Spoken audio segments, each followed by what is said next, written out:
세상에 주의 복음 들고 부르심 따라갑니다. 슬픔과 고통이 가득한 이 땅에 눈물을 닦아주려 어쩌면 내 삶을 전혀 돌볼 수 없을지 모르겠지만 나를 보내시고 무너진 그 땅에 내 생명 묻으소서. 주님의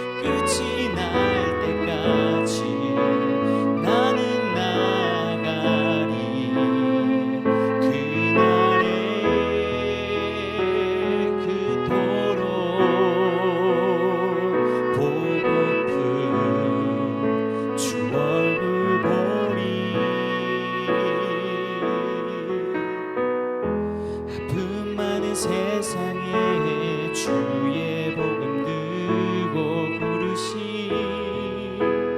따라갑니다. 슬픔과 고통이 가득한 이 땅에 눈물을 닦아주려 어쩌면 내 삶을 전혀 돌볼 수 없을지 모르겠지만 나를 보내시고 무너진 그 땅에 내 생명 묻으소서. 주님의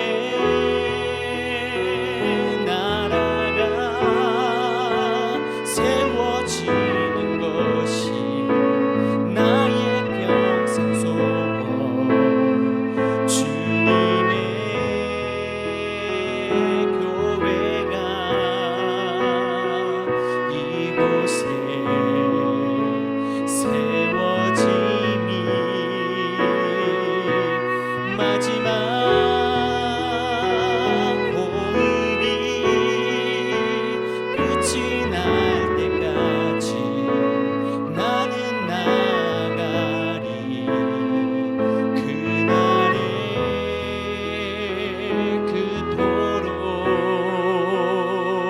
보고픈 주 얼굴 보리. 주님의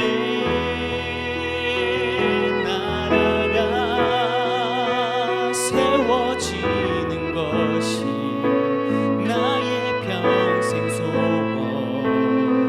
주님의 교회가 이곳에 세워짐이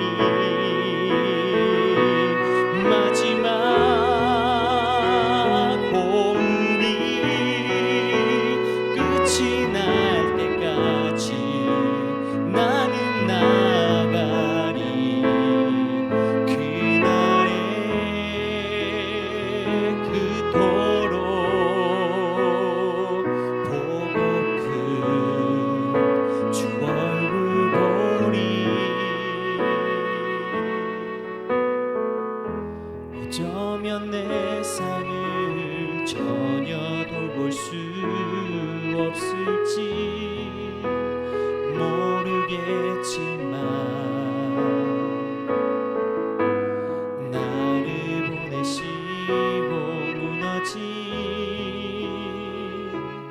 그 땅에 내 생명 묻으소서.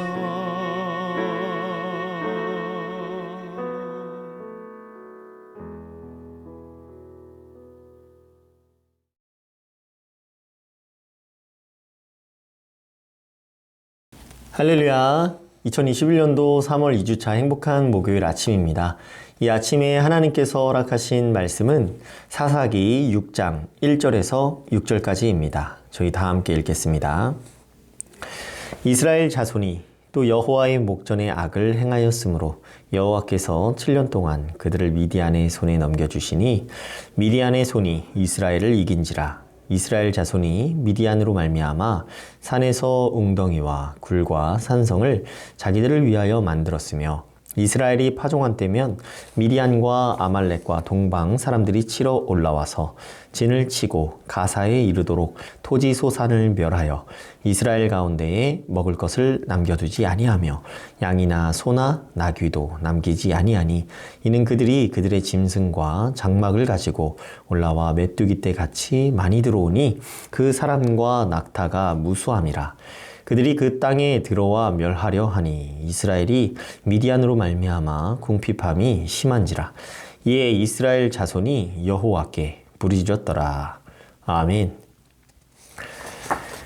네, 하나님께서 주신 말씀 함께 보겠습니다. 본문 1절의 말씀을 보니까 이스라엘 자손이 또 여호와의 목전에 악을 행하였으므로 여호와께서 7년 동안 그들을 미디안의 손에 넘겨주시니 하였습니다. 여호와의 목전에 악을 행하였다라는 것은 무엇입니까? 여호와의 눈앞에서 악을 행한다라는 것은 딱 한 가지밖에 없습니다. 하나님의 말씀대로 살지 않았다는 것입니다.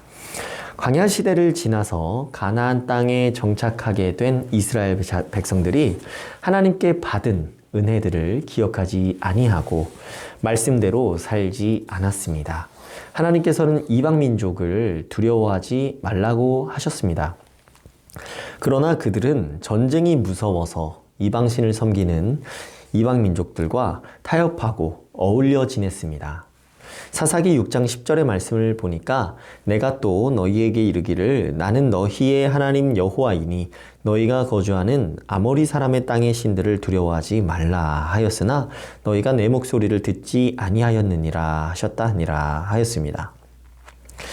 하나님께서 두려워하지 말라고 말씀을 하셨으면 두려워하지 말았어야 했는데 하나님이 하나님이신 것을 믿는 믿음이 없었기 때문에 그들은 눈앞에 보이는 강해 보이는 것들로 위축되어 범죄하게 되는 일이 생겼습니다.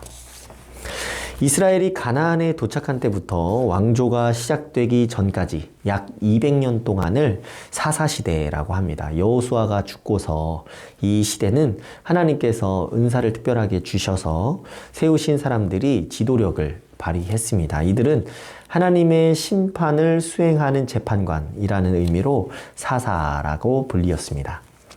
사사기 순환이라고 하는 구조가 사사기 전반에 나타나는데 이는 악행을 저지르고 이제 심판을 받아서 재앙이 임하고 재앙 때문에 고통스러워서 다시 회개하면 평안해졌다가 다시 악행을 저지르는 이러한 반복을 사사기 순환이라고 하고 이러한 전반이 사사기 전체에 나타나고 있습니다.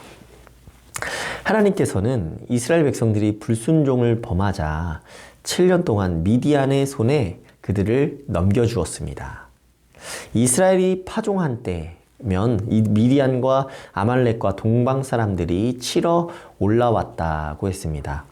미디안이 누구입니까?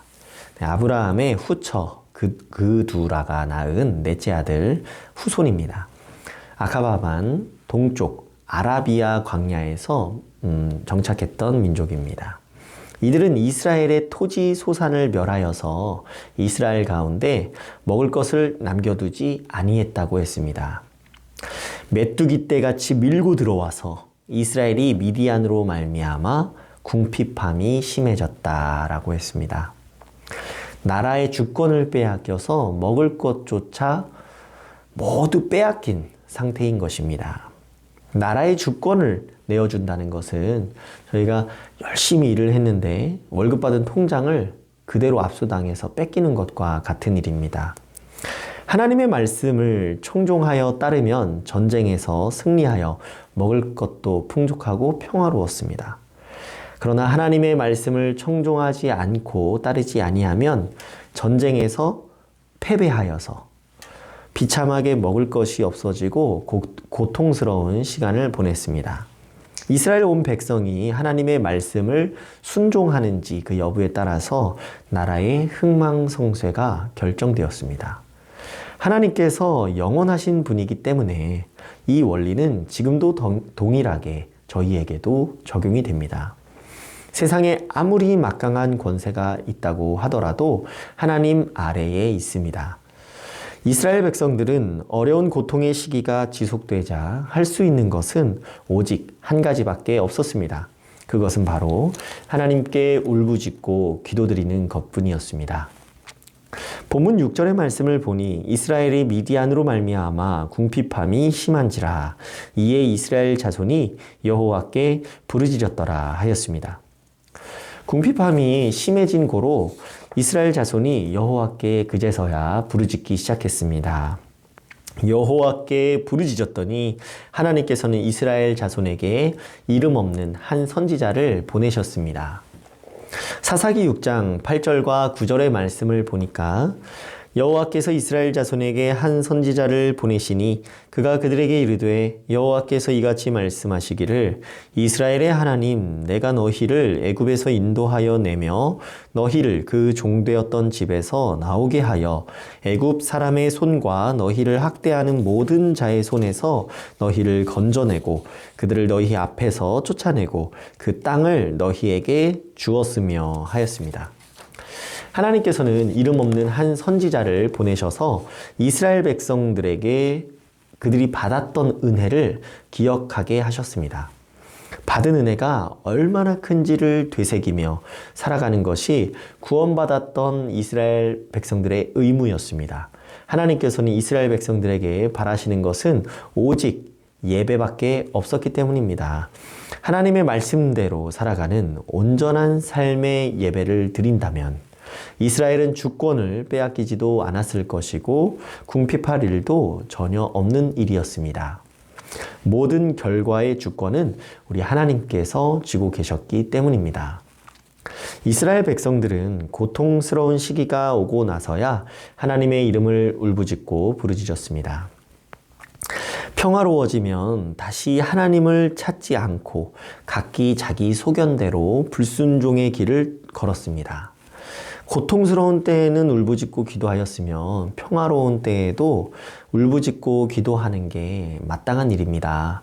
그렇지 않았다면 고통스러운 때나 평화로운 때나 주님의 말씀을 청종하며 잠잠히 기도하는 것이 모든 이에게 합당하다는 것이 누구나 아는 사실입니다. 하나님께서는 울부짖는 백성들의 기도 소리를 들으시고 선지자를 보내셔서 받은 언약과 은혜를 이스라엘 백성들에게 기억나게 하시고 기드온이라는 사람을 택하셔서 이스라엘 백성들의 전열을 재정비하게 하셨습니다. 기드온, 이 사람은 기도하는 사람이었습니다. 때마다 하나님께 기도하여 묻는 사람이었습니다. 이스라엘을 구원하시기 위하여 자기를 택하신 것이 맞는지도 기도하여 물었고 양털로 시험하여 응답받기도 하였습니다. 오늘날의 대한민국은 UN 190개 국가 중에서 선진국인 편에 속합니다. 이 나라가 과연 평화로운지 묻고 싶습니다. 걱정 없이 이 좋은 나라에 다음 세대, 저희들의 다음 세대를 믿고 맡겨도 된다고 생각하는 분이 계십니까? 모든 미래는 우리 하나님께 맡겨야 가장 지혜로운 일입니다. 하나님께 맡긴다라는 것은 무엇입니까? 우리들의 자녀가 오직 하나님의 말씀대로 살게 하도록 하는 것입니다. 대한민국의 1030 세대가 미전도 종족과 다를 바 없다는 통계가 있습니다. 땅끝까지 증인이 되라고 하신 사명을 받아서 예수님이 살아 역사하고 계심을 저희가 일상 가운데 가족들에게 또 만나는 이들에게 증언하는 모두가 되기를 소망합니다. 사사시대에는 각기 자기 소견에 옳은 대로 행하던 패역한 시대였습니다. 하나님이 보시기에 너무나도 안타까운 악순환을 반복하던 시대였습니다. 살아계신 하나님의 목전에서 죄를 범한다는 것은 영원한 형벌을 구하는 일입니다. 모든 사람에겐 심판과 영원한 형벌이 존재한다는 사실을 우리 예수님께서 분명하게 증언하셨습니다. 허락하신 가정과 교회, 이 나라를 위해서 항상 언제나 주어진 때에 울부짖으며 기도하는 그러한 우리가 되었으면 좋겠습니다.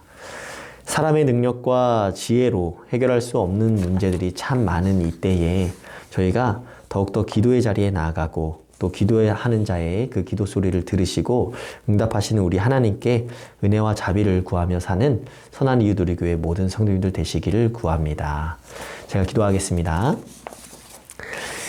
생사화복을 주관하시는 하나님 아버지, 귀한 말씀 주시어 감사드립니다. 주신 말씀 통하여 하나님께서 바라시는 한 가지가 무엇인지를 다시금 깨닫게 하여 주시니 감사드립니다. 오늘날의 시대를 살아가면서 사사시대와 다를 바가 없음을 느끼게 됩니다. 모든 문제의 최종 결정권은 오직 하나님께 있음을 인정하고 더욱 진지하게 기도하도록 인도하여 주시고 저희의 울부짖는 기도 소리 들으시고 더 큰 악한 일들이 일어나지 않게 하여 주옵소서. 주신 하루 살아갈 때에 오직 예수님만 닮아가게 하여 주옵소서. 모든 것을 화평케 하시고자 모든 걸 포기하고 희생하신 예수 그리스도 이름으로 기도드리옵나이다. 아멘. 오늘 다 함께 드릴 도구기도 제목은 전도회와 임원들을 위하여서입니다. 전도회 모임과 회원들을 위하여, 전도회 임원들을 위하여서 함께 기도해 주시기 바랍니다. 이어서 기도하실 때 담임 목사님의 건강 회복을 위하여, 치료 중에 있는 교회 식구들을 위하여, 어려움 가운데 있는 이웃들을 위하여, 코로나 전염병이 조속히 잠잠해지기를 오늘 주신 하나님의 말씀 붙들고 각자의 기도 제목 갖고서 기도하겠습니다.